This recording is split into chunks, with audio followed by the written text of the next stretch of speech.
मनुष्य का मन बहुत ही चंचल होता है और इसलिए मन में कई तरह के विचार उत्पन्न होते हैं। क्षण भर में ही व्यक्ति का मन कई चीजें सोचने लगता है। इसीलिए तो कहा जाता है कि मन को काबू करना आसान नहीं है, लेकिन गौतम बुद्ध मन को नियंत्रित करने के आयामों के बारे में बता चुके हैं। मन में विचारों का आना गलत नहीं है, लेकिन मुश्किल तब हो जाता है जब ये विचार ऐसी परिस्थितियां पैदा कर देते हैं जब मन में अश्लील विचार आते हैं। कभी कभी तो ना चाहने के बावजूद भी मन में अश्लील विचार आते हैं। अगर आपके मन में भी ऐसे विचार कभी आए हैं या आते हैं तो गौतम बुद्ध की इस कहानी से आपके विचारों में जरूर बदलाव आएगा।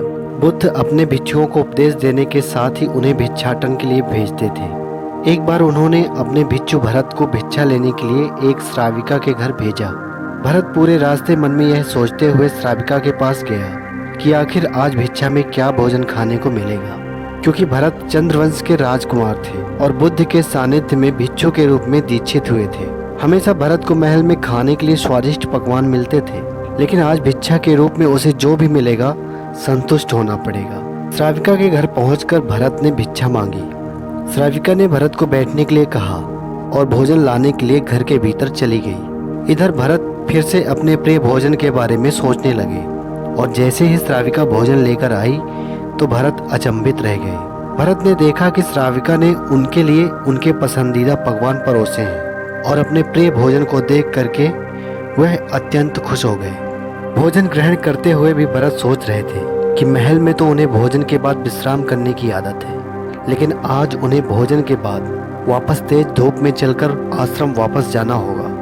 लेकिन भोजन के बाद श्राविका ने भरत को कुछ समय के लिए विश्राम करने का आग्रह किया।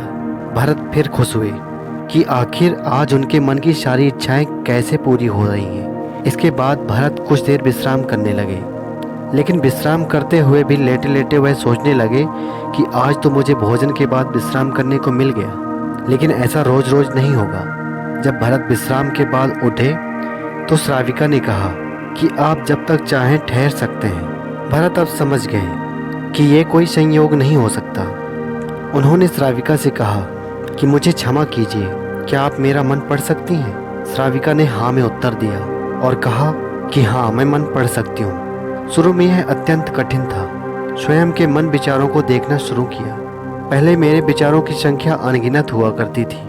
इसके बाद मैंने विचारों पर ध्यान केंद्रित किया, बिना पक्ष विपक्ष के अपने विचारों को देखने लगी। इस तरह से धीरे धीरे मेरे मन में विचारों की संख्या कम होती गई और सारे व्यर्थ विचार दूर हो गए। इसके बाद से ही मैं दूसरों के मन में चल रहे विचार को पढ़ लेती हूँ। हालांकि श्राविका की बात सुनकर भरत घबरा गए। इसके बाद भरत ने श्राविका से आज्ञा ली और आश्रम के लिए निकल पड़े।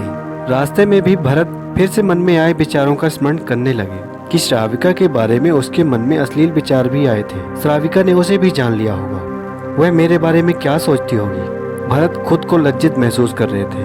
भरत ने आश्रम पहुंचकर गौतम बुद्ध से कहा कि अब मैं कभी भिक्षाटन के लिए नहीं जाऊंगा। बुद्ध ने भरत को पास में बुलाया और कहा कि क्या हुआ, तुम मुझे सारी व्यथा बताओ। भरत ने सारी बातें बुद्ध को बताई।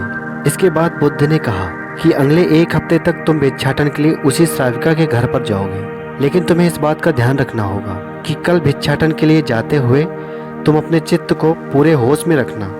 तुम्हारे भीतर क्या विचार उठे उन पर ध्यान केंद्रित करना, और यह भी ध्यान रखना कि तुम्हारे मन में कौन सी वासना उठ रही है। तुम कल इन सभी चीज़ों को ध्यान में रख कर जाना और इसके बाद मुझे वापस आकर बताना। अगले दिन फिर भरत भिक्षाटन के लिए गए। बुद्ध के बताए नियम अनुसार वह पूरे रास्ते अपने होश को जागृत करते हुए चल रहे थे। जब श्राविका का घर आया तो भरत ने भिक्षा मांगी। उसके भीतर कोई वासना नहीं थी और न ही कोई विचार उत्पन्न हो रहे थे, क्योंकि उसने अपने मन को पूरी तरह जागृत कर रखा था। भरत ने भिक्षा ली और आश्रम चला गया।